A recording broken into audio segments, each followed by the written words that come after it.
My name is Roddy Frazier, and this semester I took a class called Rules in Officiating. In that class, we used the book Successful Sports Officiating, and today I'm going to talk about some of the things I learned from that book. Most of these things are concepts I learned in the book, and I'm just going to go through them. I'm going to start with Chapter 1. I learned more about officials and the shortage of officials in the game today. There's a big shortage in young officials coming into the game. A lot of the officials nowadays are older people who decided that they're played a long career and they decided they want to still be a part of the game, so they're officiating. But young people don't seem to be interested in it, and none of the adults that are officiating know a lot about the newer sports, such as lacrosse is a big thing because not very many people have played lacrosse since it's a new sport, really, or a new sport that's gaining popularity, anyways. And so they're struggling finding officials for those games, especially at the high school level. And then in Chapter 2, it talked about checking equipment. That's one of the officials' jobs. And I didn't realize how big of a job it was for an official until I read in the book about it. And the reason this is such a big job is you want to make sure that the players are all safe and they have all the right and proper equipment.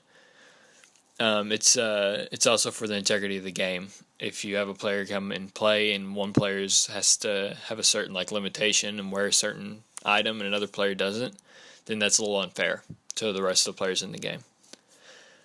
Both those are from Module 1, and I think that they're both very important because young people not officiating is a big deal, and if we don't have young people officiating, then I'm not going to have a sports career to pursue when I'm older because we won't have any sports going on if we don't have officials. And then also equipment checking is very good because I think it's important that everyone stays safe and that everyone's on an even playing field. That makes the game more fun to watch that way. Next, I want to talk about Chapter 3 and personal characteristics of the official.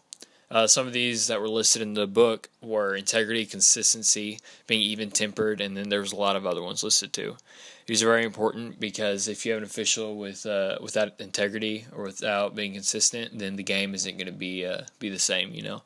It's important to keep the game safe, and I feel like a ref without even temperament or without integrity won't make the right decisions on the court and will be biased in some situations. So it's very good. It's very big deal for officials just have some of these characteristics. Next, in Chapter 6, it talks some about refs staying calm. Refs should always stay calm in the game. It's really hard, I know, sometimes because games get extremely heated. But when everyone else is losing their cool, like the coaches and the players and the fans, the refs need to be the ones that stay calm and just kind of make sure the game's safe, make sure everyone's being taken care of, make sure all the rules are being followed because it gets really hectic sometimes, and someone needs to be that person. So Chapter 3, they kind of complement each other, Chapter 3 and 6 do, because if you stay calm, I feel like that's a personal characteristic of an official. But at the same time, I want both these to be what every official does because it keeps the integrity of the game, and it makes the games better to watch, more interesting to watch.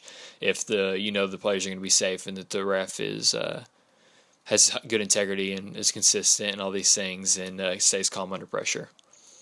Next, in Chapter 7, it gives you some pointers on relaxing as an official. And I feel like relaxing is really important not only for officials but for anybody. And it's really healthy physically, but it's also mentally healthy as well. You just need to get in a quiet place, a place where you're comfortable, and do some breathing exercises maybe, and just relax. And I feel like it's essential for everyone to do that. I feel like I hope that I do that when I get older and have a career of my own. I hope that I remember to relax. And I hope all officials do that because I feel like a relaxed official will do a better job than one that's not relaxed. And then in Chapter 8, it talks more about how officials need to be sure not to take things personally. Because here's a quote from the book that I thought was really good. It says, "Coaches, players, fans see the game with their heart, but referees see it with their eyes." And that's really true. We need somebody there to be kind of like the voice of reason because we're all fans and the coaches and everyone, we're all reacting to the situations emotionally. And when we need to be reacting to them more logically. And that's how refs think. They think more logically. And I think these are both very important for officials and for the integrity of the game because if a ref isn't taking things personally, then that's good. But if he does take things personally, then I feel like it could affect the game, and he could like be biased towards one side or something, which makes the game a lot less fun to watch and a lot less interesting. Because if a ref's biased, then what fun's that? And then next in chapter 12, it talks more about some legal stuff that the referees deal with. For example, the bylaws they might deal with. And it's very important for the game to have bylaws. It's important for the referees because it keeps them in check, but it also is important because it helps keep their coworkers in check too, their peers. And if disciplinary procedure isn't planned well, then whenever someone does something wrong that isn't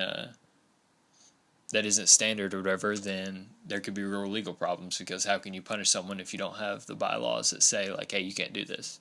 And so it's very important to keep the refs accountable for what they're doing, because someone's got to do it. Also in chapter 13, it talks more about time management. I think time management's important on any job. I'm sure everyone who's gotten their first job had a problem with getting there on time and managing their time well, because you don't really experience that, and in school it's not a big deal if you're late. But once you get a job, it starts becoming more important to you, and you really gotta plan things out and plan for your trip there, plan on how long you're going to be there, and that kind of stuff. And that's really important for refs, because sometimes they're officiating for 3 games at a time in a row, and so they got to plan like, hey, this is when I'm going to be at the game. It takes me this long to prepare. I want this long to in between matches. It'll take me an hour drive, and so time management is very important for officials and for anyone in any profession. But yeah, it's like, for example, you could have it in your corporate bylaw that an official can't be late to a game, and if they are, then this happens. That's the kind of stuff you'd want in your corporate bylaws. But yeah, those are just some of the things, some of the concepts I learned in this class, rules and officiating.